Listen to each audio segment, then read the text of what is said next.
everyone. Thank you for joining us for another episode of Page Turners Plus.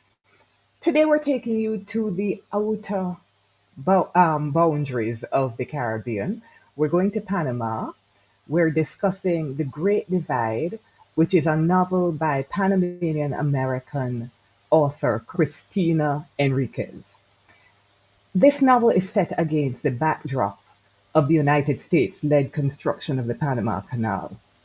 While the foundation of the novel is constructed from the material of large political issues that arose from the construction project, much of the superstructure of this work is made up of smaller, more intimate stories. There's a father son relationship defined by grief and stubbornness, a story of a mother who steadfastly refuses the help of her daughter's father in raising them, and a husband who fails to really see his wife until it's too late. In large part, this is a story that hinges on matters of pride and miscommunication. Miscommunication between governments and the governed, between bosses and workers, between workers and co workers, between husbands and wives, and between parents and children. Now, the novel panel, the title of the novel is The Great Divide. What are the great divides that drive this story? Well, I can start. Um, One of the great divides is pride, um, pride and miscommunication, as I mentioned in the synopsis. I think most of the relationships we see in the novel are hindered by pride and miscommunication. There is, if we think, for example, of the relationship between the father and son. For some reason, the names are slipping me right now. That is Francisco a and classic Omar. example. I'm sorry, Omar and Francisco, right? Omar and Francisco. Their relationship was marred by pride and miscommunication. And there are so many instances of it, of pride and miscommunication marring relationships. So that is one of the great divides I see in the novel. I'm sure you all can think of other great divides. Well, I would add that the another dimension to the divide between Omar and his father was about is like more along the lines of generational clashes, because Omar is not of the sea. The father is this fisherman, and he's trying to get him to become a fisherman too. But Omar is more has more land legs, I guess. And there's also the generational divide in the sense that Omar wants to earn his living in a way that his father does not approve, working with the canal, which is there, but is still kind of more in the background to a lot of the conflict that happens between the different characters. So they're different the way both of them see, or the divide between the way they see the canal and what changes it could bring, fuels a lot of the conflict between the two of them as well, in addition to both of them being very prideful and stubborn. I was going to say that one of the obvious, more mechanical things is the actual canal itself that causes the development of the Panama Canal. The concept of whether it's development or whether there's a difference in opinion, stark difference in opinion with the people of Panama that are affected in terms of should we have this, should we not have this, and that I think in itself is a divide. The whole tension that runs through the people having to be resettled and all that sort of thing. So the actual project itself causes a split, not just through the island, which is obvious, but um, but within the way development is interpreted. One of the divides that I agree with everything you've said. all of you. And speaking specifically of the, what was happening in Panama, there was also the divide between the people who were managing the building of the canal, and the people who were doing the actual building, even down to them being, in terms of where they fit in the society. There was the gold level and the silver level, and if you were the silver level, that you couldn't go into the store that was made for the gold level. So the whole concept of divide was pretty much seen throughout the novel. What did you think of the author's research? I know Kesaway is a historian, so I'm wondering what she thought of the author's research. Astounding, in a word.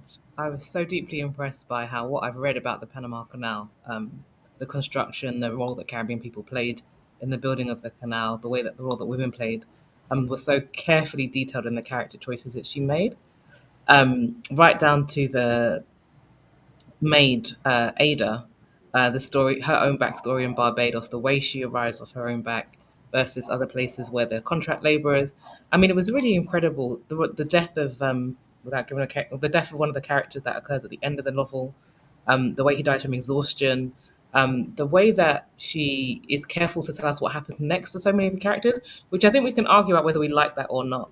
I think as a literary device, I'll leave that in Deborah's hands.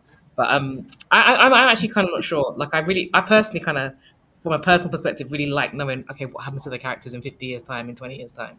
But actually, I thought the research was incredible. Clearly, really, really well done. Painstaking research. So she brings to, I think the novel really works as a piece of fiction, which tells the inner lives of the stories that we kind of know from history and archival fragments, and oral histories.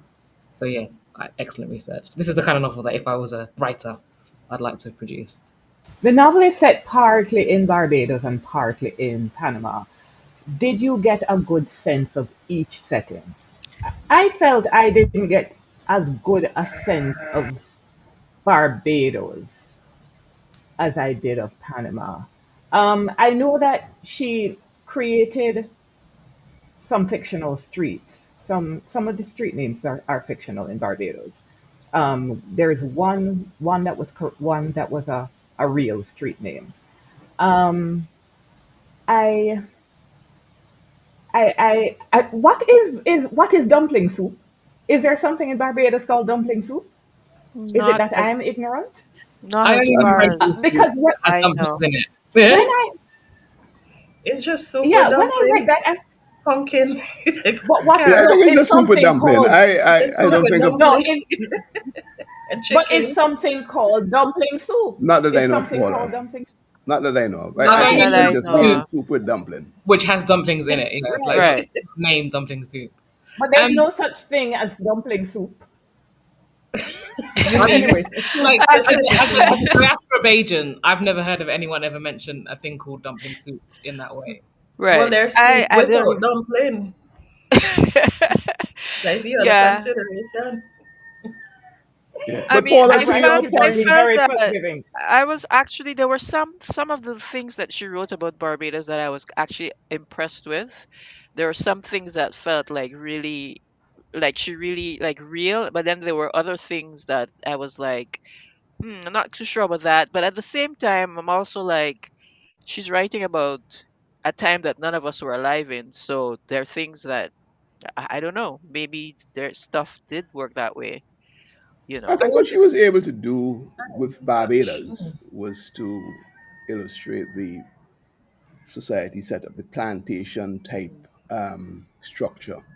I think that was done fairly well, and that uh, that was my main piece, understanding the knowledge that I have anyway, but reinforcing that knowledge of the plantation structure, which of course is a dominant feature, in particular of Barbados.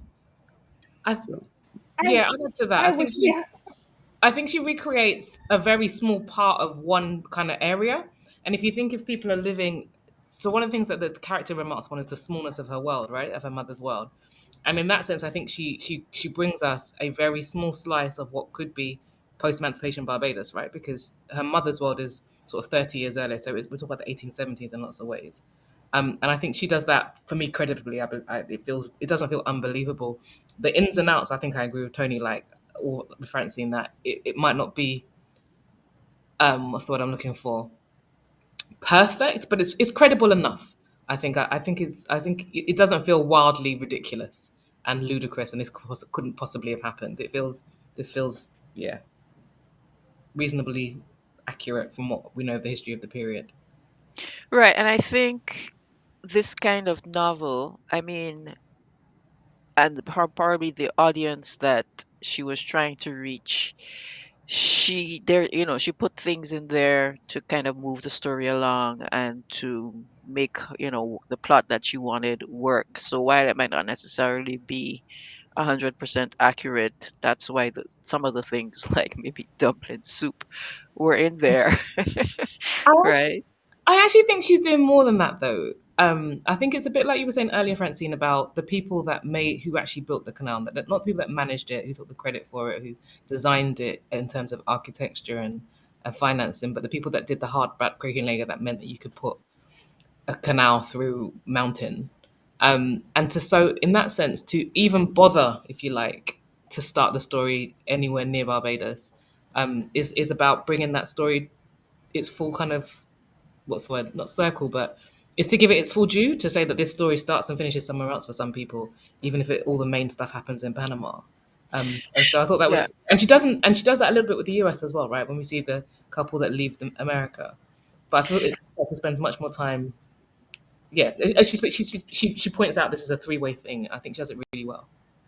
And I really like that one of the main characters was Ada, because usually I think in a lot of the stories about Panama, it's focused on the men who went there to work, right? And this time she's given us a different view of the different kinds of people who did go there. So I actually really appreciated that.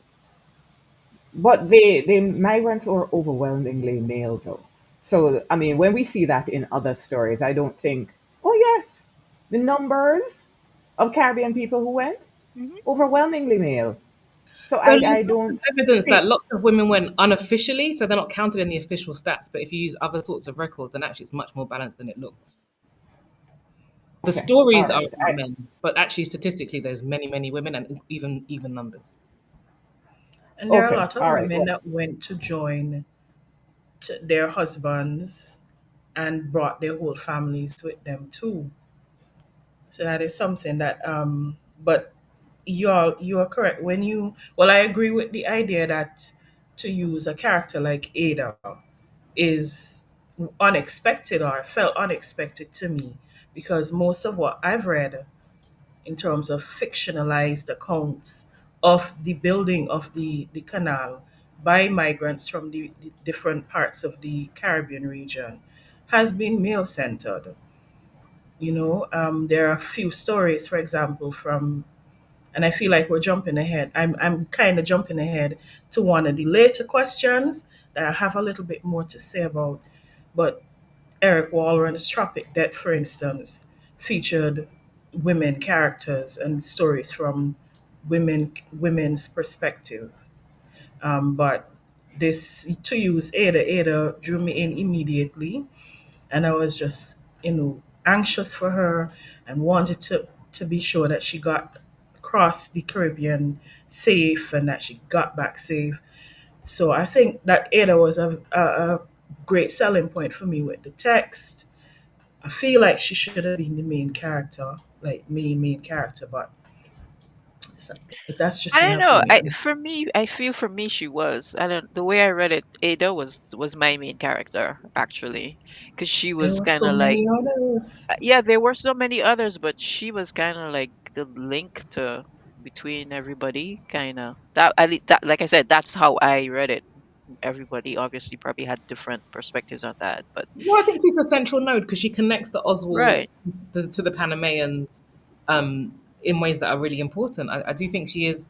I think her and Francisco are the main characters. Not Francisco, sorry, his son Omar. I think they're Omar. Hmm. the two main characters. And I'm not going to jump ahead with the question of what should have happened in the end that didn't happen.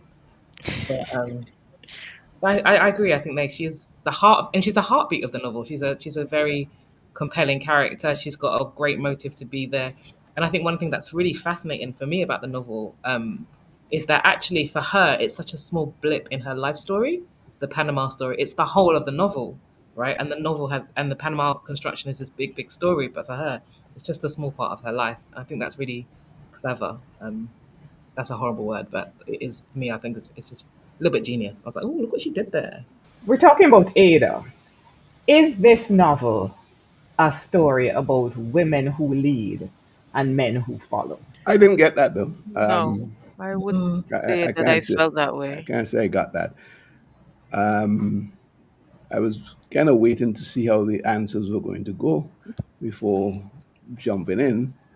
But yeah, I mean, Ada was definitely a a strong female character in the novel, and self-driven, focused, um, and I came away thinking that here is a leader in that sense, right? Was a novel about that? I can't say I got that. Yeah, I Well, would. How she's about Lucy? definitely impetuous. Definitely. How about Lucille? How about Lucille and the men in her life? Isn't that about a woman who leads and the But men I'm not following? really sure that I would say that Lucille was necessarily leading. I think Lucille was doing what she needed to do to survive and to raise her daughters. I don't think she was doing it, and I can't really, yeah, no, I wouldn't say that she was doing it as a leader. Maybe she became that, but I don't really see any sort of anyone really necessarily following her, Mm. There was also right? the fortune teller. What's her name again? The Ah, one with the the Francisca. Doña Doña Cecilia. Ruiz. Right.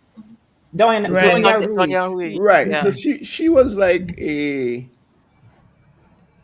center. So when you needed answers, when you wanted to get an explanation from what's going on in your life, as reluctant as you might be to go to it, you still found yourself there, right? In the case of Omar's father, and so on. So I felt also that she was a powerful woman, female character in the novel, who was independent, strong, and was a leader in her own right. Although she was on the Periphery. yeah, sort of periphery. I, I How think I about would how also about say, Valentina? I was going to say right, Valentina I was also. about to, yeah, I was about to mention her. So there are some definite outstanding women who we could say are exhibiting these leadership qualities, but there are also women who get smothered and who get basically their intellect, their talent just dismissed. And I'm thinking of, oh, what's her name? The late Mary Mary, is it Oswald. Marian? Mary Oswald. Sorry? Marian. Yes, yes, her, whose gift, who at the end of it, her husband just wanted somebody who he could have a conversation with. He wasn't interested in her thoughts and her theories, even though he recognized that she was a very smart person he could have a conversation with. As Paula said earlier, he doesn't fully appreciate her until it's too late. But I felt her disappointment and how unseen she felt from the very beginning. And there's also the young lady who was the photographer Hmm. who took images, who took pictures, who was documenting and basically archiving the lives of the people in this. I forget the name. Why am I bad with these names? Um, Gatun. Molly. Her name that's was it, Molly. Mali, and then the town that they were gonna Yeah, the village. relocate. Yeah, Gatoon. Gatoon. Right, Gatun. Yeah. Gatun. Yatun. Mm. She is basically archiving the existence of these people and their expression of their desire for self determination in a space that they lived all their lives. And her boss, her editor, was like, "That's not what we hired you for. This isn't a big deal. Go back to what you were doing." Hmm. So I feel like there is, it's a bit of a mixed bag, because on one hand you have characters who are as intrepid and bold and, as her mama said, impetuous, like Ada, to just decide, I'm gonna catch a boat to Panama, and as a young girl, basically on her own. And then you have Lucille, who is determined to not let the plantation space be the beginning and the end of her existence. But then you have women like Marion, who basically were smothered because of the agendas of them, the men in their lives, or the men who they're I working for. wonder, I wonder whether the author is not making a commentary or making an observation about culture and how white women are socialized as opposed to how women in our part of the world are. Because I noticed that the women of color are strong characters. And I the mean, two to white me, women, there are only two white women, Molly and Marion, and they are the ones who are Actually, smothered. there's another one, Yeah, You there's can't smother the, which other there's white the Mrs. woman is wife, there? Camby. Mrs. Camby, Who? the Mrs. wife from Oh, the Camby. oh, but plantation. but you see, I never thought of her as a white woman because she's Caribbean. So but she's I put her in the Caribbean pot, and she certainly can be smothered. Uh, but there's But also the she, lady in the commissary who we only see her briefly, but she has Right. a pivotal Yes, kind of that's the role. same Molly. No, that's the same Molly. Molly is the one who becomes the photographer. So Molly started working in the commissary, and then she got a job as the photographer. It's the same I'm character. I'm thinking of the I person think who Cass, yeah, I is think talking about Caswell means who the lady who who was said Oh, the selling that, Karen, that told the that Ada it's that Karen. she silver. couldn't be there, Yes, the right? Karen. Yeah, the Karen. Oh, okay. Yes. All right.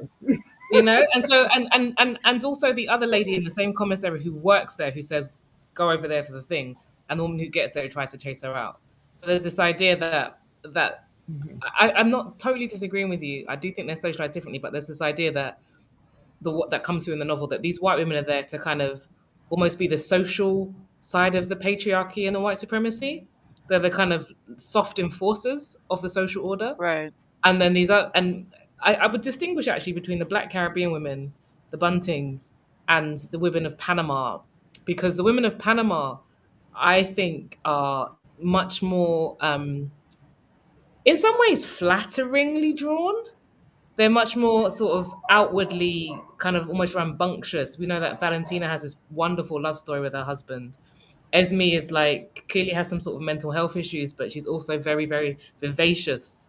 Whereas the Bajan women are actually very kind of I don't want to say withdrawn, that's not quite the word, but they're much more reserved kind of characters. They come across as quite quiet, quite not necessarily timid because they're bold in their own way. But it's the women of Panama that are the real kind of like you go girl types, right? It's Valentina that's going to lead the protest, right? We Right. can't imagine Ada being that kind of character. We can't imagine Lucille doing that. And I don't think that's necessarily a fair representation. I'm not suggesting that also she thinks it's a representation of all Caribbean women, but she does draw them differently in this context, But I think right? in the case of Valentina, it's just purely situational because she is Panamanian and the canal is being built in Panama, which directly affects her life.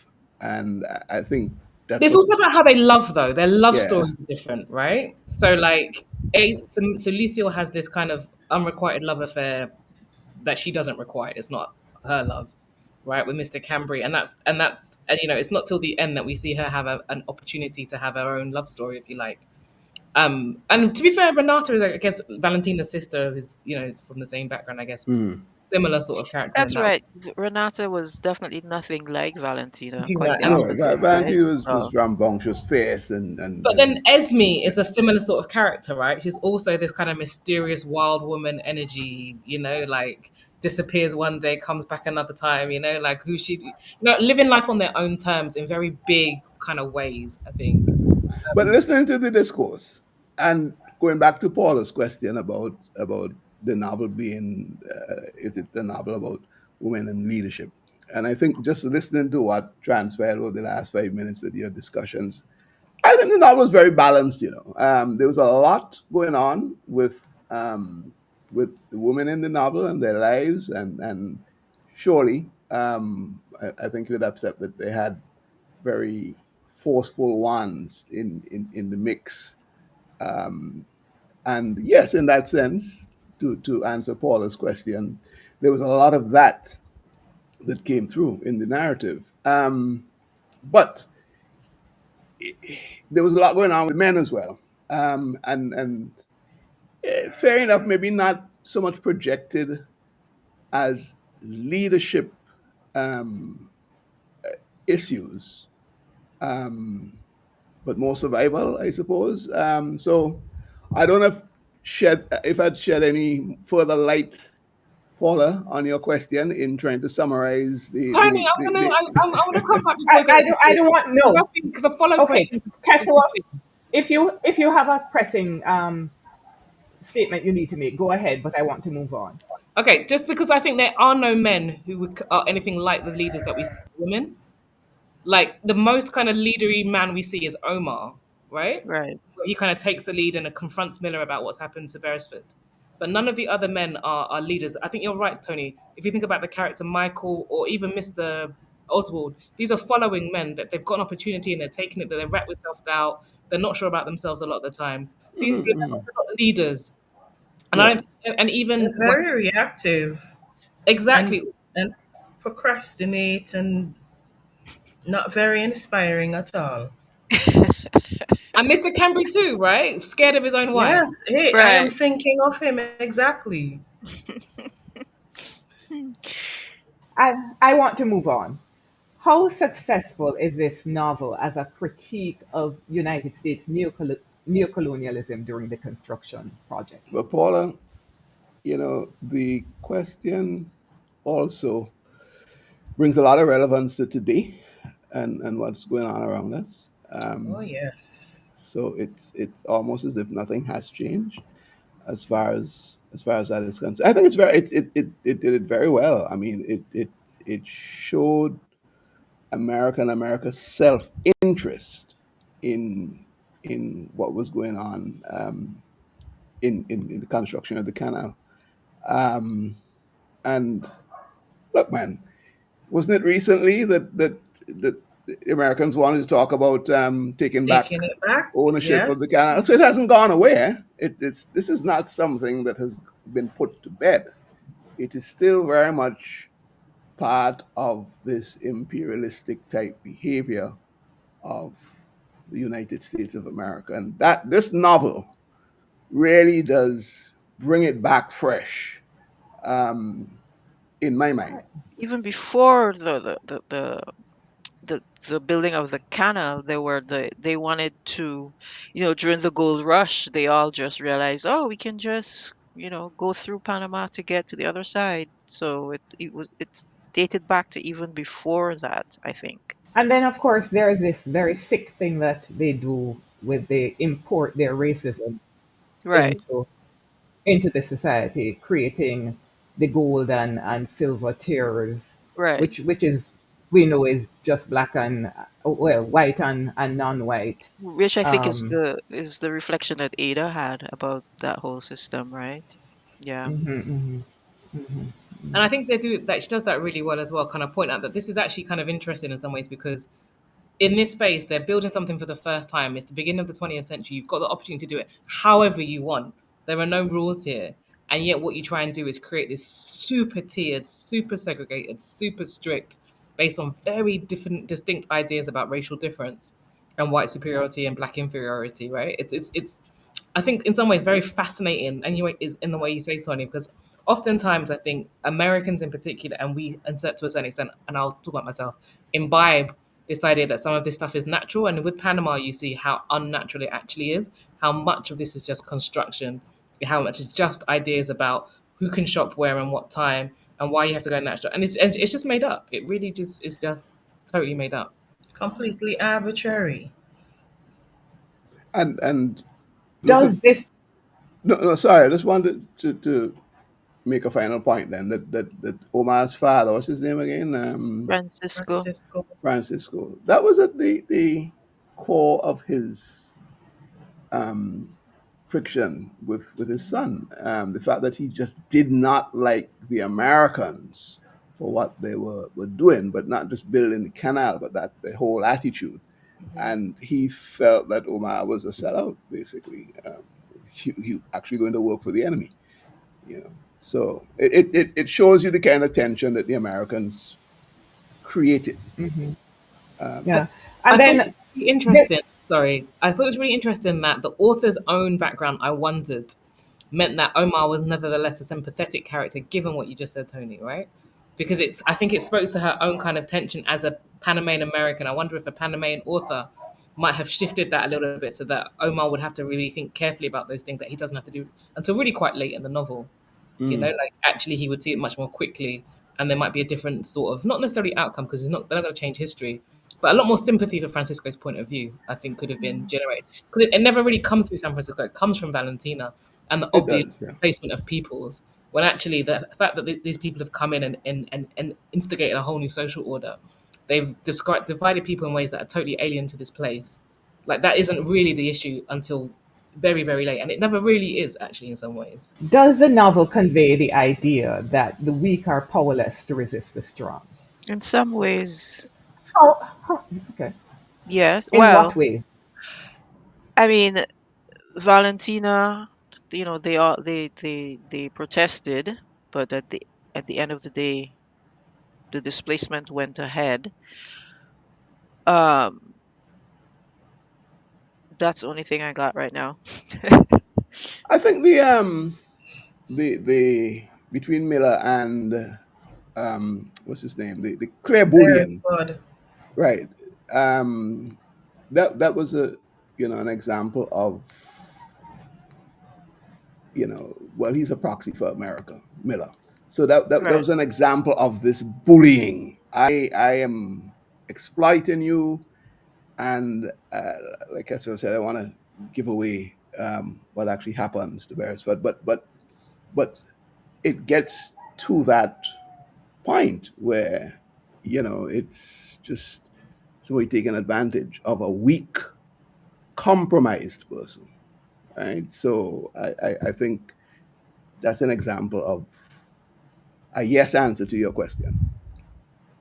I was going to go the other way. I think she's very careful to point out how the weak subvert, or and she queries even the idea of weakness, right? Because if you think about Lucille and her determination to live free of Mr. Cambry, right? She's very clear that she and she does it.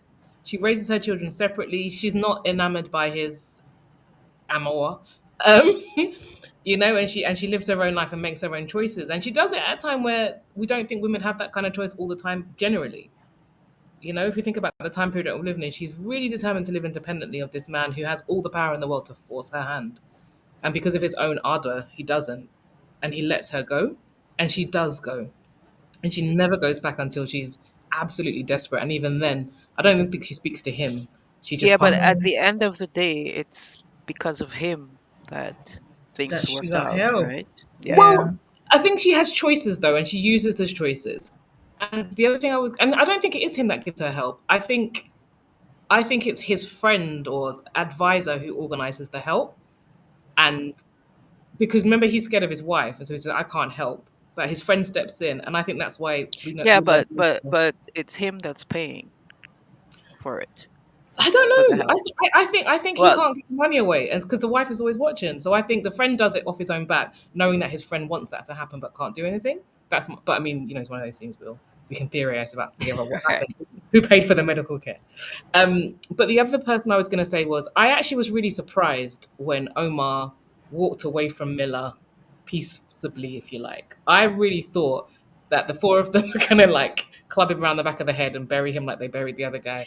And that Well, was going to be the end of him because they well, had that opportunity and they didn't take it. And I yeah, think they had the opportunity, but the consequences of them doing that in the position that they were in, they didn't but have the there were kind of no power. witnesses and they And could say accidents and happen. accidents happen. Exactly. I just thought they'd say he fell and they all swear by it. And because and perhaps that's a little bit my historian's hat, because there are other stories where that happens. Like somebody's killed and five of them swear that it wasn't any of them, and five of them go to prison for 5 months or whatever. And no one ever knows which one did it. And life continues, but someone's dead. And so, and at the same period, so I just thought I thought that was going to happen. I wanted Miller to get his comeuppance, and it didn't.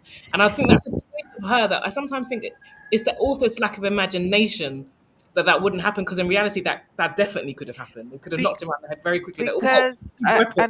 I think because in some ways a lot of what she's writing about, she has actually sanitized it a bit for depending on the audience that's reading the book. This is a book that was Jenna, read with Jenna pick. She's one of these talk show hosts that has a book club and she chooses books for people to read. And they're usually books where, there's bad things happening, but there's no really horrific trauma because, you don't want to upset the people who are reading the book, basically. So I feel like in some ways, that's why she didn't take that to that conclusion. I'm sad because I think it does need a bit more like, the weak always lose. I was like, you could have done that differently. That could have had a different story.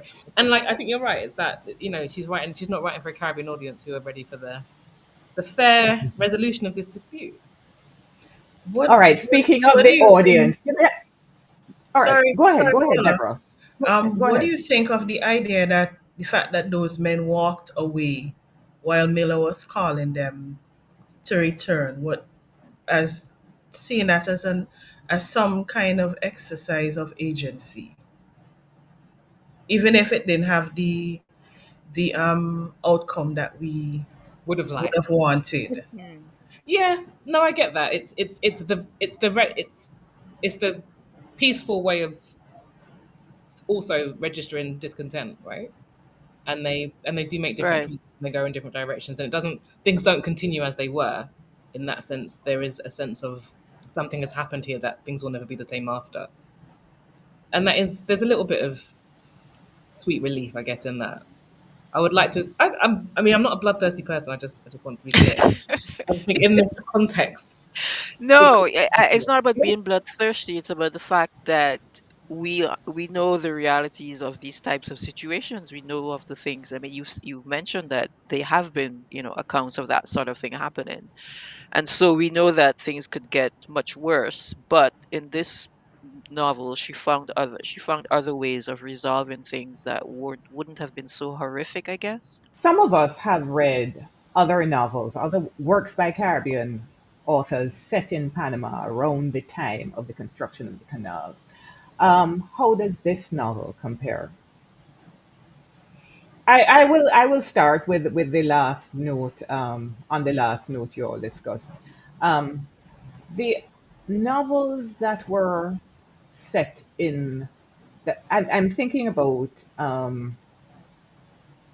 well, it's not a novel, the collection of short stories that Kessel mentioned earlier. I can't even remember, or was it Deborah? I can't even remember the author right now. Eric Um, Eric Warren. Oron, Tropic Day. right, right. Never mentioned it. Um, they were, I think they were Caribbean stories. They were stories of Caribbean people in the canal zone. So they were more Caribbean centered. That is, even though she had a Caribbean character who was important, or Caribbean characters, plural, who were important. This novel didn't feel Caribbean centered to me, as opposed to there is Tree of Life by Marie Condé, which is very Caribbean centered. Another one I read that's gosh, I can't remember the name now. Oh, Proudly. What in heaven? Susan Proudly. by the Jamaican author. What's his name? I can't remember his name. No, my brain is just Nicola? going blank. Huh? Is it I can't remember. No, H. I remember Nicola? I can't remember eventually. the first name. Delissa, right? H.G. Delissa, which felt this novel didn't feel particularly Caribbean to me. What has no reason to. She's not really a Caribbean writer, and to me, the novels written by Caribbean writers, the Caribbean characters, just it's not because I wouldn't say that clearly Ada doesn't lack agency, but it just seems to me that they're more powerful. The when Caribbean writers write Caribbean people set in the Panama Canal, um, they exercise power in a more productive way. They're yeah. That's how it felt to me. Hmm. I agree with No you, one Paula. else? I mean, I have not like you all read much about other novels telling the Caribbean perspective on the Panama Canal, but certainly I didn't feel, uh, and I agree, Ada definitely has a lot of agency in the novel and in her story, but I didn't feel the power, the vibration from the Caribbeanness of what was going on, um, in and around the construction of the canal, as told in the story. Um, and it's probably little difficult to explain because it's a sense that you get that maybe I'm not articulating well, but I'll just leave it there, Paul, and say that I do have the Yeah, same sense that you have. Yeah. yeah. Let me in just because what you said, Tony. I think there's a word in my that occurred to me when you were speaking. It this one kind of felt fatalistic.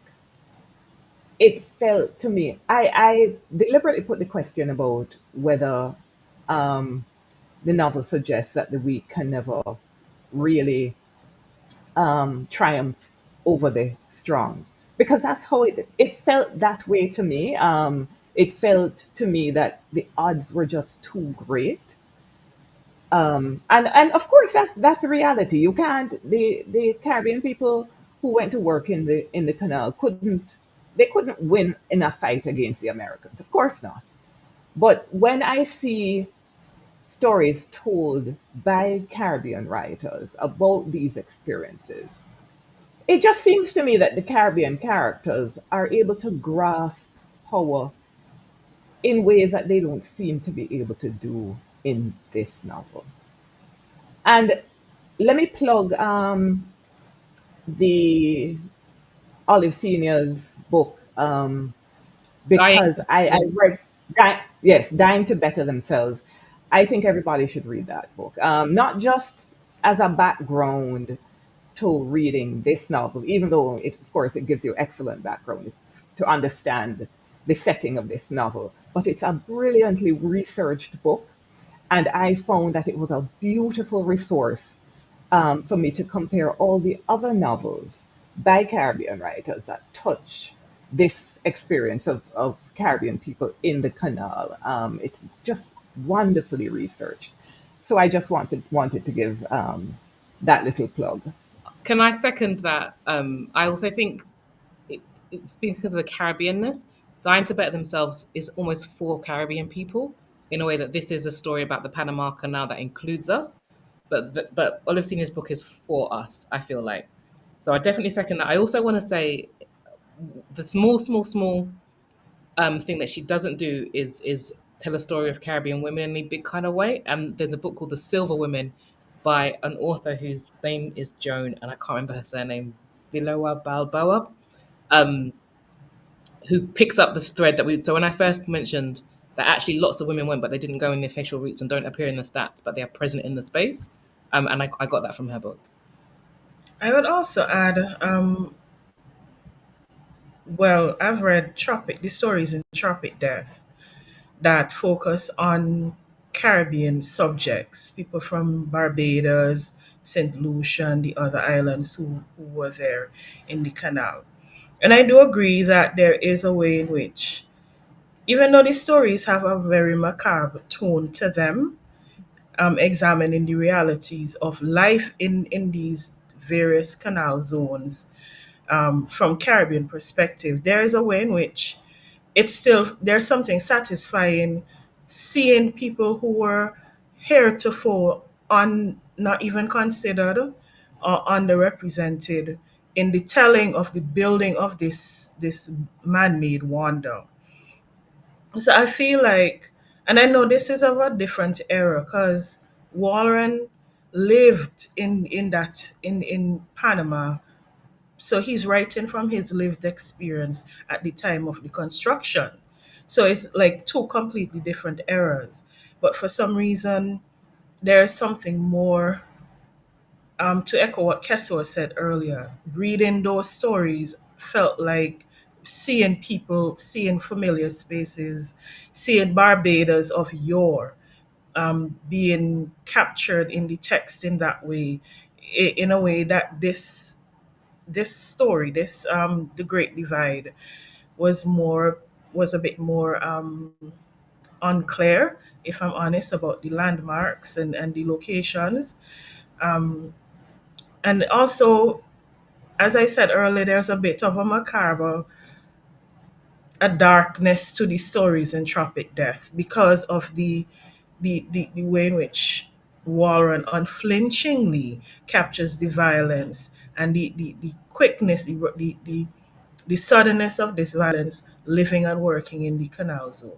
And the exchange between Miller and Beresford reminds me so much of the story Subjection in Tropic Death, where there was this clash between another white overseer type character and a young, I can't remember if he was from Barbados or Guyana, a Caribbean character named Bali, who again felt he was being unfair and was standing up against this oppressive figure who brought him down with violence.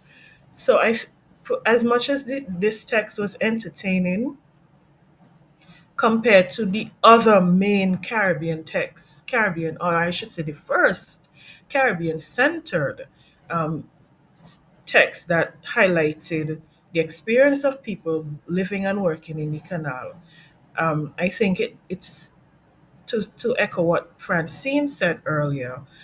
It's still very sort of sanitized, still very sort of, packaged for an audience who might be interested in a television adaptation. Nothing against those, but still didn't feel as gritty and grimy for me as um,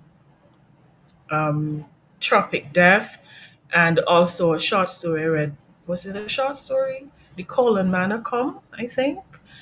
There's a poem. I had a poem or short story from Olive Senior before dying to better themselves that I read that focused on a man who came back from Panama who was living in Jamaica. They feel more real. They feel more um, transporting, is what I would say. On that note, we have to end. We've run out of time. The next time you see us, we'll be discussing Earl Lovelace's Is Just a Movie.